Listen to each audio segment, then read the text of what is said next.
जय Shri Krishna everyone, welcome back to my channel. Friends, आज के इस वीडियो में हम ऊप छठ की कथा सुनेंगे। शाम ढलने के बाद व्रत रखने वाली महिलाएं व कुंवारी लड़कियां मंदिरों में ठाकुर जी के दर्शन करती हैं, पूजा करती हैं और खड़ी होकर कहानी सुनती हैं। ऊप छठ का व्रत रखने वाली महिलाएं कुंवारी लड़कियां सूर्यास्त के बाद चंद्रोदय तक खड़े रहकर पौराणिक कथा सुनती हैं और इससे व्रत का पूरा फल मिलता है। किसी गांव में एक साहूकार और उसकी पत्नी रहते थे। साहूकार की पत्नी रजस्वला होती थी, तब सभी प्रकार के काम कर लेती थी और रसोई में जाना, पानी भरना, खाना बनाना, सब जगह हाथ लगा देती थी। उसके एक पुत्र था। पुत्र की शादी के बाद साहूकार और उसकी पत्नी की मृत्यु हो गई। अगले जन्म में साहूकार एक बैल के रूप में पैदा हुआ और उसकी पत्नी अगले जन्म में कुतिया बने। ये दोनों अपने पुत्र के यहाँ ही थे।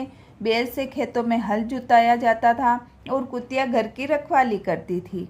श्राद्ध के दिन पुत्र ने बहुत से पकवान बनाए, खीर भी बन रही थी। अचानक कहीं से एक चील उड़ती हुई आई और चील के मुंह से एक मरा हुआ सांप छूटकर खीर में गिर गया। कुतिया ने ये देख लिया और सोचा इस खीर को खाने से कहीं लोग मर सकते हैं। उसने खीर में मुंह अड़ा दिया ताकि वह खीर लोग नहीं खा सके।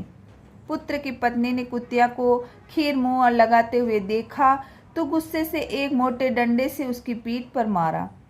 चोट तेज थी। कुतिया की पीठ की हड्डी टूट गई। उसे बहुत दर्द हो रहा था और रात में वह बैल से बात कर रही थी। उसने कहा, तुम्हारे लिए श्राद्ध हुआ, तुमने पेट भरकर भोजन किया होगा, मुझे तो खाने को भी नहीं मिला। मार पड़ी सो अलग। बैल ने कहा, मुझे भी भोजन नहीं मिला, दिन भर खेत पर ही काम कर रहा था। ये सब बातें बहू ने सुन ली। उसने अपने पति को बताया और उसने कहा कि पंडित जी को बुलाकर ये घटना का जिक्र किया जाए। पंडित ने अपनी ज्योतिषी विद्या से पता करके बताया कि कुतिया उसकी माँ है और बैल उसका पिता है। उसको ऐसी योनि मिलने का कारण माँ द्वारा रजस्वला होने पर भी जगह हाथ लगाना, खाना बनाना और पानी भरना था। उसे बड़ा दुख हुआ और माता पिता के उद्धार का उपाय पूछा। पंडित ने बताया, यदि उसकी कुंवारी कन्या भाद्रपद कृष्ण पक्ष की षष्ठी यानी ऊप छठ का व्रत करे, शाम को नहाकर पूजा करे और उसके बाद बैठे नहीं, चांद निकलने पर अर्घ्य दें, अर्घ्य देने पर जो पानी गिरे वह बैल और कुतिया को छुए तो उनका मोक्ष हो जाएगा। जैसा पंडित जी ने बताया था, कन्या ने ऊप छठ का व्रत किया, पूजा की, चांद निकलने पर चांद को अर्घ्य दिया, अर्घ्य का पानी जमीन पर गिरा कर बहते हुए बैल और कुतिया पर गिरे, ऐसी व्यवस्था की। पानी उन पर गिरने से दोनों को मोक्ष की प्राप्ति हुई और उसे इस योनि से छुटकारा मिल गया। हे ऊप छठ माता, जैसे इनका किया वैसा सभी का उद्धार करना, कहानी कहने वाले सुनने वाले का भला करना। बोलो छठ माता की जय। फ्रेंड्स, गणेश जी की कहानी सभी प्रकार के व्रत में सुनी जाती है। कोई भी व्रत करने पर उस व्रत की कहानी के अलावा गणेश जी की कहानी भी सुनी जाती है।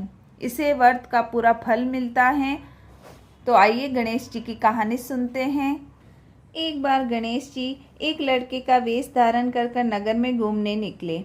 उन्होंने अपने साथ एक चुटकी भर चावल और चुल्लू भर दूध ले लिया।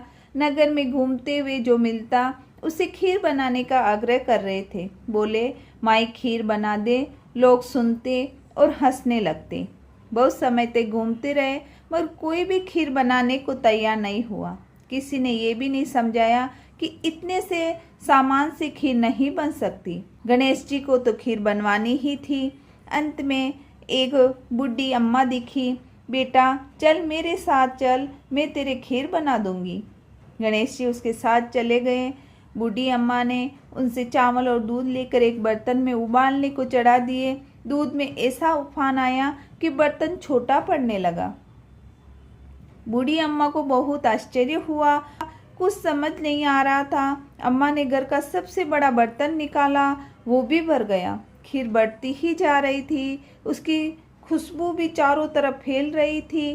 खीर की मीठी मीठी खुशबू के कारण अम्मा के बहू के मुंह में पानी आ गया। उसकी खीर खाने का तीव्र इच्छा हुई और उसने एक कटोरी में खीर निकाली और दरवाजे के पीछे बैठी और बोली, ले गणेश जी, तू भी खा, मैं भी खाऊं, और खीर खा ली। बूढ़ी अम्मा ने बाहर बेटे गणेश जी को आवाज़ लगाई, बेटा तेरी खीर तैयार है, आकर खा ले। गणेश जी बोले, अम्मा तेरी बहू ने भोग लगा दिया, मेरा पेट तो भर गया, खीर तू गांव वालों को खिला दे। बूढ़ी अम्मा ने गांव वाले को निमंत्रण दिया। सब हंस रहे थे, अम्मा के पास तो खुद के खाने के लिए कुछ नहीं है, गांव को कैसे खिलाएगी। पर फिर भी सब आए। बूढ़ी अम्मा ने सबको पेट भरकर खीर खिलाई। ऐसी स्वादिष्ट खीर और आज तक नहीं खाई। सभी ने तृप्त होकर खीर खाई, लेकिन फिर भी खीर खत्म नहीं हुई, भंडार भरा ही रहा। हे गणेश जी महाराज, जैसे खीर का भगोना भरा रहा, वैसे हमारे घर का भंडार भी सदा भरे रखना। बोलो गणेश जी महाराज की जय। तो ये दोनों कथाएं ऊप छठ के दिन सुनी जाती हैं। अगर ये वीडियो आपके लिए थोड़ा भी हेल्पफुल हो तो वीडियो को लाइक करें, चैनल को सब्सक्राइब करें। मिलते हैं अगले वीडियो में। वीडियो देखने के लिए आपका बहुत बहुत धन्यवाद।